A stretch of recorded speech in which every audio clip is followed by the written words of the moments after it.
Olá, seja muito bem-vindo a essa nova série aqui no canal. Nós vamos conversar um pouco sobre um tema que, a meu ver, é urgente, que é a arte de ouvirmos a Deus.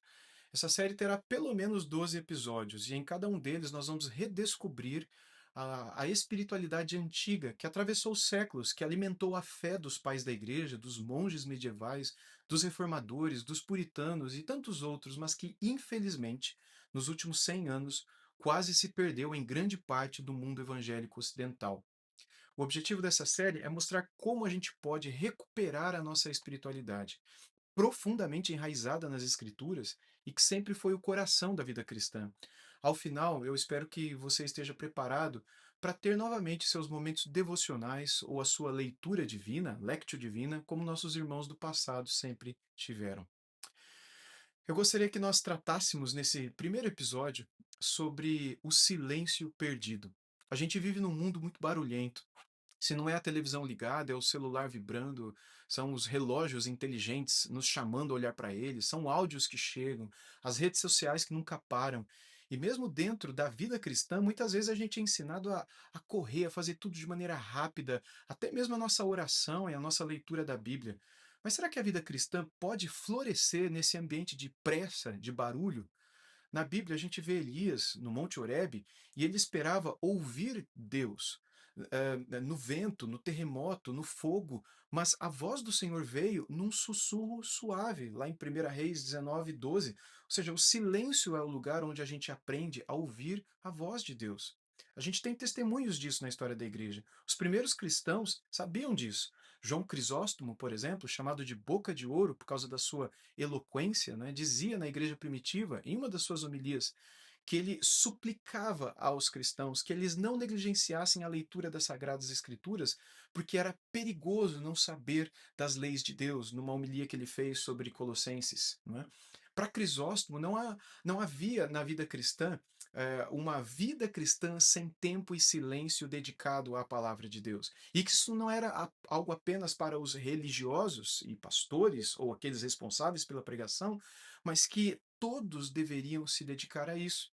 Na Idade Média, a gente tem a escada espiritual. No século XII, um monge chamado Guigo Cartucho descreveu como se aproximar da Bíblia em silêncio, e ele falou da escada dos monges, os 4 degraus: a leitura, a meditação, a oração e a contemplação, que são chamados de lectio divina, e ele descreve mais ou menos assim: a leitura coloca o alimento sólido na boca, a meditação o mastiga, o tritura, a oração obtém o sabor e a contemplação é a doçura em si que se deleita e se refrigera. Ele coloca isso no capítulo segundo.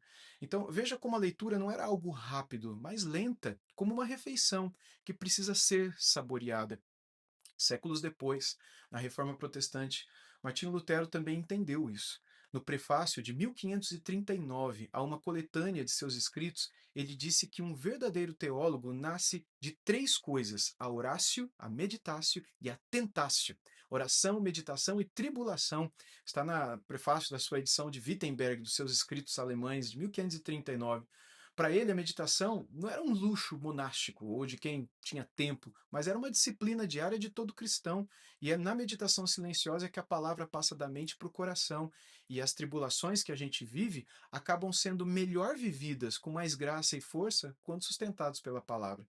Os puritanos, no século XVI e XVII, também prezavam profundamente pelo silêncio diante da palavra.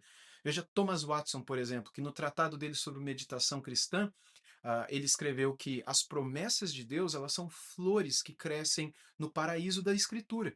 E a meditação, como a abelha, ela lhes sorve a doçura. Ele escreveu em 1657 no A Christian on the Mountain. Ou seja, a leitura, ela traz a verdade à cabeça e a meditação leva essa verdade para o coração. A meditação, para eles, para os puritanos, era o que transformava a leitura em vida, a doutrina em experiência e a informação em comunhão com Deus. Compare isso com os nossos dias. O que antes era um encontro reverente com Deus, hoje muitas vezes virou 20 segundos com Jesus. Apenas uma leitura rápida de alguns versículos da Bíblia, no celular, às vezes. O que antes era um silêncio diante do Senhor, hoje é correria, é checklist, é distração, é ler a Bíblia com notificação chegando. Qual é o resultado disso? A gente sabe que muito sobre Deus, mas muitas vezes a gente o conhece muito pouco na intimidade. A gente tem um monte de informação, mas a gente carece de transformação. O que que a gente pode fazer então? O meu desafio para você é bastante simples. Separe, por enquanto, 5 minutos por dia somente, em silêncio, sem celular, sem música, sem nada. Leia um salmo que você já conhece, e lentamente. Por exemplo, o Salmo 23. Leia-o repetidamente, duas, três, quatro vezes. Medite como quem mastiga e saboreia um alimento. E depois, fique um minuto em silêncio, deixando que o Espírito Santo grave aquelas palavras no seu coração. Esse é o primeiro passo para recuperar a espiritualidade que os nossos irmãos no passado tinham. O silêncio perdido é o primeiro passo para que possamos nos reencontrar com a arte de ouvir a Deus no silêncio. Nos próximos episódios, nós vamos caminhar juntos na história da igreja e ver como essa espiritualidade foi vivida e preservada. No próximo vídeo, eu quero olhar um pouquinho para a ideia da igreja primitiva e como os primeiros séculos da fé eram, e descobrir como aqueles irmãos, sem ainda ter toda a Bíblia em suas mãos, já viviam profundamente enraizados na palavra de Deus. Até lá, que o Senhor possa abrir os seus ouvidos, os meus ouvidos, para que o nosso coração possa de fato ouvir a sua voz.